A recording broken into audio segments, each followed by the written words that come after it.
ಅಧ್ಯಾಯ 6. ಆ ನಿರ್ಗುಣ ನಿರಾಕಾರ ಬ್ರಹ್ಮನಿಂದ ಈಶ್ವರ ಮೂರ್ತಿಯ ಪ್ರಾಕಟ್ಯ, ಸದಾಶಿವನಿಂದ ಅಂಬಿಕೆಯ ಪ್ರಕಟೀಕರಣ, ಉತ್ತಮ ಕಾಶಿ ಕ್ಷೇತ್ರದ ಪ್ರಾದುರ್ಭಾವ, ಶಿವನ ವಾಮಾಂಗದಿಂದ ಪರಮಪುರುಷ ವಿಷ್ಣುವಿನ ಆವಿರ್ಭಾವ. ಬ್ರಹ್ಮದೇವರು ಹೇಳಿದರು, ದೇವ ಶಿರೋಮಣಿ ನಾರದನೇ, ನೀನು ಸದಾಕಾಲ ಜಗತ್ತಿನ ಉಪಕಾರಕ್ಕಾಗಿಯೇ ತೊಡಗಿರುವೆ. ನೀನು ಜನರ ಹಿತದ ಕಾಮನೆಯಿಂದ ಈ ಬಹಳ ಉತ್ತಮವಾದ ಪ್ರಶ್ನೆಯನ್ನು ಮಾಡಿರುವೆ. ಇದನ್ನು ಕೇಳುವುದರಿಂದ ಸಮಸ್ತ ಲೋಕಗಳ ಎಲ್ಲ ಪಾಪಗಳು ಕ್ಷಯಿಸಿ ಹೋಗುತ್ತವೆ. ಅಂತಹ ಅನಾಮಯ ಶಿವತತ್ವವನ್ನು ನಾನು ನಿನಗೆ ವರ್ಣಿಸುವೆನು. ಶಿವತತ್ವದ ಸ್ವರೂಪವು ಅತ್ಯಂತ ಉತ್ಕೃಷ್ಟವೂ ಅದ್ಭುತವೂ ಆಗಿದೆ. ಸಮಸ್ತ ಚರಾಚರ ಜಗತ್ತು ನಾಶವಾಗಿದ್ದಾಗ ಎಲ್ಲೆಡೆ ಕೇವಲ ಅಂಧಕಾರವೇ ಅಂಧಕಾರವಿತ್ತು. ಸೂರ್ಯ ಚಂದ್ರರೂ ಇರಲಿಲ್ಲ, ಬೇರೆ ಬೇರೆ ಗ್ರಹ ನಕ್ಷತ್ರಗಳೂ ಇರಲಿಲ್ಲ, ಹಗಲು ರಾತ್ರಿ ಎಂಬುದು ಇರಲಿಲ್ಲ, ಪೃಥ್ವಿ ವಾಯು ಅಗ್ನಿ ಜಲಗಳ ಅಸ್ತಿತ್ವವೂ ಇರಲಿಲ್ಲ. ಪ್ರಧಾನ ತತ್ವದಿಂದ ರಹಿತವಾದ ಬರಿದಾದ ಆಕಾಶ ಮಾತ್ರ ಶೇಷವಾಗಿತ್ತು. ಬೇರೆ ಯಾವುದೇ ತೇಜದ ಉಪಲಬ್ಧಿ ಇರಲಿಲ್ಲ. ಅದೃಷ್ಟ ಮುಂತಾದವುಗಳ ಅಸ್ತಿತ್ವವೂ ಇರಲಿಲ್ಲ.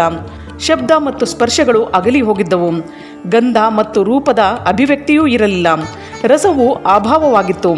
ದಿಕ್ಕುಗಳು ಕಾಣುತ್ತಿರಲಿಲ್ಲ. ಈ ಪ್ರಕಾರ ಎಲ್ಲೆಡೆ ನಿರಂತರ ಘೋರ ಅಂಧಕಾರ ಹರಡಿಕೊಂಡಿತ್ತು. ಆಗ ತತ್ಸತ್ ಬ್ರಹ್ಮ, ಈ ಶ್ರುತಿಯಲ್ಲಿ ಕೇಳಿಬರುವ ಸತ್ ಎಂಬುದು ಏಕಮಾತ್ರ ಶೇಷವಾಗಿತ್ತು. ಯಾವಾಗ ಇದು ಅದು ಹೀಗೆ ಹಾಗೆ ಮುಂತಾದ ರೂಪದಿಂದ ನಿರ್ದಿಷ್ಟವಾಗುವ ಭಾವಾತ್ಮಕ ಜಗತ್ತು ಇರಲಿಲ್ಲ, ಆಗ ಏಕಮಾತ್ರ ಆ ಸತ್ ಒಂದೇ ಶೇಷವಾಗಿತ್ತು. ಅದನ್ನು ಯೋಗಿಗಳು ತಮ್ಮ ಹೃದಯಾಕಾಶದಲ್ಲಿ ನಿರಂತರವಾಗಿ ನೋಡುತ್ತಿರುತ್ತಾರೆ. ಆ ಸತ್ ತತ್ವವು ಮನಸ್ಸಿನ ವಿಷಯವಲ್ಲ. ವಾಣಿಯೂ ಅಲ್ಲಿಯವರೆಗೆ ಎಂದೂ ತಲುಪಲಾರದು. ಅದು ನಾಮ ರೂಪ ಬಣ್ಣದಿಂದಲೂ ಶೂನ್ಯವಾಗಿದೆ. ಅದು ಸ್ಥೂಲವೂ ಅಲ್ಲ, ಕೃಶವೂ ಅಲ್ಲ. ಹ್ರಸ್ವವಾಗಲಿ ದೀರ್ಘವಾಗಲಿ ಲಘುವಾಗಲಿ ಗುರುವಾಗಲಿ ಯಾವುದೂ ಅಲ್ಲ. ಅದರಲ್ಲಿ ಹ್ರಾಸ ವೃದ್ಧಿಗಳಿಲ್ಲ. ಶ್ರುತಿಯೂ ಕೂಡ ಅದರ ವಿಷಯದಲ್ಲಿ ಚಕಿತ ಭಾವದಿಂದ ಇದೆ. ಇಷ್ಟೇ ಹೇಳುತ್ತದೆ. ಅರ್ಥಾತ್ ಅದರ ಅಸ್ತಿತ್ವ ಮಾತ್ರವನ್ನೇ ನಿರೂಪಿಸಬಲ್ಲದು, ಆದರೆ ವಿಶೇಷ ವಿವರಣೆ ಕೊಡಲು ಅಸಮರ್ಥವಾಗಿದೆ. ಅದು ಸತ್ಯ, ಜ್ಞಾನ ಸ್ವರೂಪ, ಅನಂತ ಪರಮಾನಂದಮಯ, ಪರಮಜ್ಯೋತಿ ಸ್ವರೂಪ, ಅಪ್ರಮೇಯ, ಆಧಾರರಹಿತ, ನಿರ್ವಿಕಾರ, ನಿರಾಕಾರ, ನಿರ್ಗುಣ, ಯೋಗಿಗಮ್ಯ, ಸರ್ವವ್ಯಾಪಿ, ಎಲ್ಲದರ ಏಕಮಾತ್ರ ಕಾರಣ, ನಿರ್ವಿಕಲ್ಪ, ನಿರಾರಂಭ, ಮಾಯಾಶೂನ್ಯ, ಉಪದ್ರವರಹಿತ, ಅದ್ವಿತೀಯ, ಅನಾದಿ, ಅನಂತ, ಸಂಕೋಚ ವಿಕಾಸದಿಂದ ಶೂನ್ಯ ಹಾಗೂ ಚಿನ್ಮಯವಾಗಿದೆ. ಆ ಪರಬ್ರಹ್ಮನ ವಿಷಯದಲ್ಲಿ ಜ್ಞಾನ ಮತ್ತು ಅಜ್ಞಾನದಿಂದ ಪೂರ್ಣ ಉಕ್ತಿಗಳ ಮೂಲಕ ಮೇಲೆ ಹೇಳಿದಂತೆ ವಿಕಲ್ಪ ಮಾಡಲಾಗುತ್ತದೆ. ಅವನು ಕೆಲಕಾಲದ ಬಳಿಕ ದ್ವಿತೀಯದ ಇಚ್ಛೆಯನ್ನು ಪ್ರಕಟಿಸಿದನು. ಅವನೊಳಗೆ ಒಂದರಿಂದ ಅನೇಕನಾಗುವ ಸಂಕಲ್ಪ ಉಂಟಾಯಿತು. ಆಗ ಆ ನಿರಾಕಾರ ಪರಮಾತ್ಮನು ತನ್ನ ಲೀಲಾಶಕ್ತಿಯಿಂದ ತನಗಾಗಿ ಮೂರ್ತಿಯ ಕಲ್ಪನೆ ಮಾಡಿದನು. ಆ ಮೂರ್ತಿಯು ಸಮಸ್ತ ಐಶ್ವರ್ಯ ಗುಣಗಳಿಂದ ಸಂಪನ್ನವೂ ಸರ್ವಜ್ಞಾನಮಯವೂ ಶುಭ ಸ್ವರೂಪವೂ ಸರ್ವವ್ಯಾಪಿಯೂ ಸರ್ವರೂಪವೂ ಸರ್ವದರ್ಶಿಯೂ ಸರ್ವಕಾರಣವೂ ಎಲ್ಲರ ಏಕಮಾತ್ರ ವಂದನೀಯವೂ ಎಲ್ಲರ ಆದಿಯು ಎಲ್ಲವನ್ನು ಕೊಡುವವನು ಮತ್ತು ಸಮಸ್ತ ಸಂಸ್ಕೃತಿಗಳ ಕೇಂದ್ರವೂ ಆಗಿತ್ತು. ಆ ಶುದ್ಧ ಸ್ವರೂಪವಾದ ಈಶ್ವರ ಮೂರ್ತಿಯ ಕಲ್ಪನೆ ಮಾಡಿ ಆ ಅದ್ವಿತೀಯ ಅನಾದಿ ಅನಂತ ಸರ್ವಪ್ರಕಾಶಕ ಚಿನ್ಮಯ ಸರ್ವವ್ಯಾಪಿ ಅವಿನಾಶಿ ಪರಬ್ರಹ್ಮನು ಅಂತರ್ಹಿತನಾದನು. ಮೂರ್ತಿರಹಿತ ಪರಬ್ರಹ್ಮನ ಮೂರ್ತಿಯೇ ಭಗವಾನ್ ಸದಾಶಿವನಾಗಿದ್ದಾನೆ.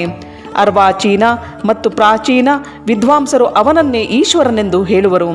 ಆ ಸಮಯದಲ್ಲಿ ಒಬ್ಬಂಟಿಗನಾಗಿದ್ದು ಸ್ವೇಚ್ಛಾನುಸಾರ ವಿಹಾರ ಮಾಡುವ ಆ ಸದಾಶಿವನು ತನ್ನ ವಿಗ್ರಹದ ಶ್ರೀ ಅಂಗದಿಂದ ಎಂದೂ ಅಗಲದೇ ಇರುವ ಒಂದು ಸ್ವರೂಪಭೂತ ಶಕ್ತಿಯನ್ನು ಸೃಷ್ಟಿಸಿದನು. ಆ ಪರಾಶಕ್ತಿಯನ್ನು ಪ್ರಧಾನ, ಪ್ರಕೃತಿ, ಗುಣವತಿ, ಮಾಯೆ, ಬುದ್ಧಿತತ್ವದ ಜನನಿ ಹಾಗೂ ವಿಕಾರರಹಿತಳೆಂದು ಹೇಳಲಾಗಿದೆ. ಆ ಶಕ್ತಿಯನ್ನು ಅಂಬಿಕಾ ಎಂದು ಹೇಳಲಾಗಿದೆ.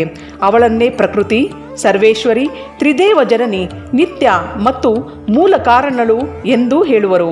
ಸದಾಶಿವನಿಂದ ಪ್ರಕಟಗೊಂಡ ಆ ಶಕ್ತಿಗೆ 8 ಭುಜಗಳಿವೆ. ಆ ಶುಭ ಲಕ್ಷಣ ದೇವಿಯ ಮುಖದ ಶೋಭೆ ವಿಚಿತ್ರವಾಗಿದೆ. ಅವಳೊಬ್ಬಳೇ ತನ್ನ ಮುಖಮಂಡಲದಲ್ಲಿ ಸದಾಕಾಲ 1,000 ಚಂದ್ರಗಳ ಕಾಂತಿಯನ್ನು ಧರಿಸಿಕೊಂಡಿರುವಳು. ಅನೇಕ ಪ್ರಕಾರದ ಆಭೂಷಣಗಳು ಆಕೆಯ ಶ್ರೀ ಅಂಗಗಳ ಶೋಭೆಯನ್ನು ಹೆಚ್ಚಿಸಿವೆ. ಆ ದೇವಿಯು ನಾನಾ ರೀತಿಯ ಗತಿಗಳಿಂದ ಸಂಪನ್ನಳಾಗಿರುವಳು. ಮತ್ತು ಅನೇಕ ಪ್ರಕಾರದ ಅಸ್ತ್ರ ಶಸ್ತ್ರಗಳನ್ನು ಧರಿಸಿರುವಳು. ಆಕೆಯ ತೆರೆದ ಕಣ್ಣುಗಳು ಅರಳಿದ ಕಮಲದಂತೆ ಕಂಡುಬರುತ್ತವೆ.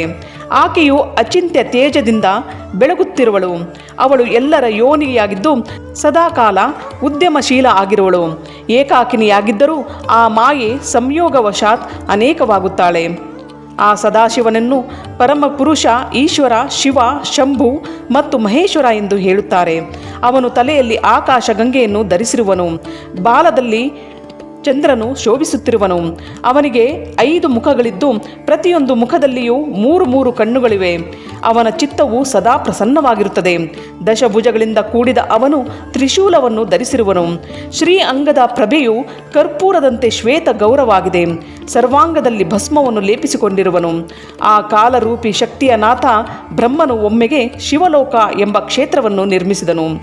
ಆ ಉತ್ತಮ ಕ್ಷೇತ್ರವನ್ನು ಕಾಶಿ ಎಂದು ಹೇಳುತ್ತಾರೆ.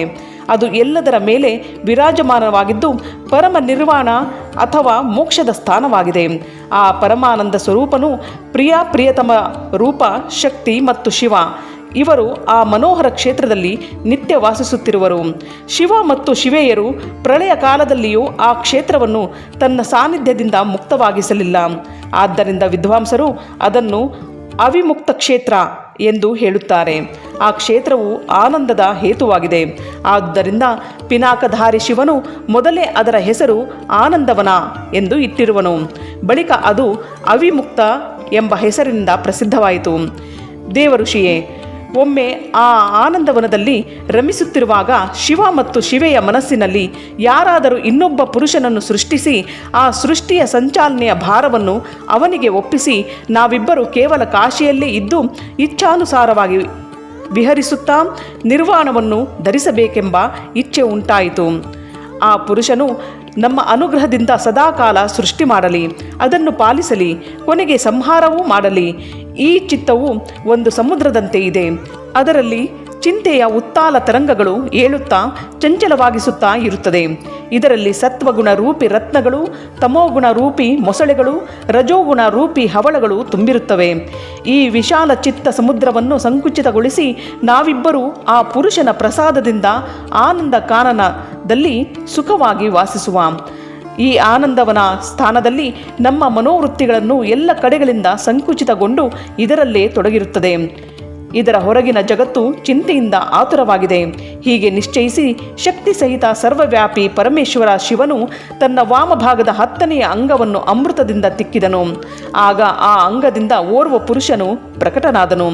ಅವನು 3 ಲೋಕಗಳಲ್ಲಿಯೂ ಎಲ್ಲರಿಗಿಂತಲೂ ಹೆಚ್ಚು ಸುಂದರನಾಗಿದ್ದು ಶಾಂತನಾಗಿದ್ದನು. ಅವನಲ್ಲಿ ಸತ್ವಗುಣವು ಅಧಿಕವಾಗಿದ್ದು ಗಂಭೀರತೆಯ ಆಳವಾದ ಸಮುದ್ರವೇ ಇತ್ತು. ಮುನಿಯೇ, ಕ್ಷಮೆ ಎಂಬ ಗುಣದಿಂದ ಕೂಡಿದ ಆ ಪುರುಷನ ಕುರಿತು ಹುಡುಕಿದರೂ ಎಲ್ಲಿಯೂ ಯಾವುದೇ ಉಪಮೆಯೂ ಸಿಗುತ್ತಿರಲಿಲ್ಲ. ಅವನ ಕಾಂತಿಯು ಇಂದ್ರನೀಲ ಮಣಿಯಂತೆ ಶ್ಯಾಮಲವಾಗಿತ್ತು. ಪ್ರತಿಯೊಂದು ಅಂಗದಿಂದಲೂ ದಿವ್ಯ ಶೋಭೆಯು ಒಸರುತ್ತಿತ್ತು. ಹಾಗೂ ನೇತ್ರಗಳು ಅರಳಿದ ಕಮಲದಂತೆ ಶೋಭಿಸುತ್ತಿದ್ದವು. ಅವನ ಶ್ರೀ ಅಂಗದಲ್ಲಿ ಸುವರ್ಣದಂತಹ ಕಾಂತಿಯುಕ್ತ 2 ಸುಂದರ ರೇಷ್ಮೆ ಪೀತಾಂಬರಗಳು ಶೋಭಿಸುತ್ತಿದ್ದವು. ಯಾರಿಂದಲೂ ಪರಾಜಿತನಾಗದ ಆ ವೀರ ಪುರುಷನು ತನ್ನ ಪ್ರಚಂಡ ಭುಜದಂಡಗಳಿಂದ ಮೆರೆಯುತ್ತಿದ್ದನು.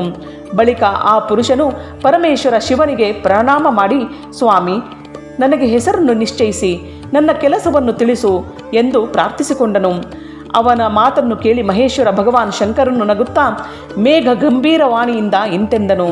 ಶಿವನು ಹೇಳುತ್ತಾನೆ, ವತ್ಸ, ವ್ಯಾಪಕನಾದ್ದರಿಂದ ನಿನಗೆ ವಿಷ್ಣು ಎಂಬ ಹೆಸರು ಪ್ರಖ್ಯಾತವಾಗಲಿ. ಇದಲ್ಲದೆ ನಿನಗೆ ಇನ್ನೂ ಅನೇಕ ನಾಮಗಳಿರುವವು. ಅವು ಭಕ್ತರಿಗೆ ಸುಖವನ್ನು ಕೊಡುವಂತಹುದಾಗಲಿ. ನೀನು ಸುಸ್ಥಿರವಾದ ಉತ್ತಮ ತಪಸ್ಸನ್ನಾಚರಿಸು, ಏಕೆಂದರೆ ಅದೇ ಸಮಸ್ತ ಕಾರ್ಯಗಳ ಸಾಧನೆಯಾಗಿದೆ. ಹೀಗೆ ಹೇಳಿ ಭಗವಾನ್ ಶಿವನು ಶ್ವಾಸ ಮಾರ್ಗದಿಂದ ಶ್ರೀ ವಿಷ್ಣುವಿಗೆ ವೇದಗಳ ಜ್ಞಾನವನ್ನು ಪ್ರದಾನ ಮಾಡಿದನು. ಅನಂತರ ತನ್ನ ಮಹಿಮೆಯಿಂದ ಎಂದೂ ಚ್ಯುತನಾಗದೆ ಇರುವ ಶ್ರೀಹರಿಯು ಭಗವಾನ್ ಶಿವನಿಗೆ ವಂದಿಸಿ ಭಾರೀ ತಪಸ್ಸನ್ನು ಮಾಡಲು ತೊಡಗಿದನು.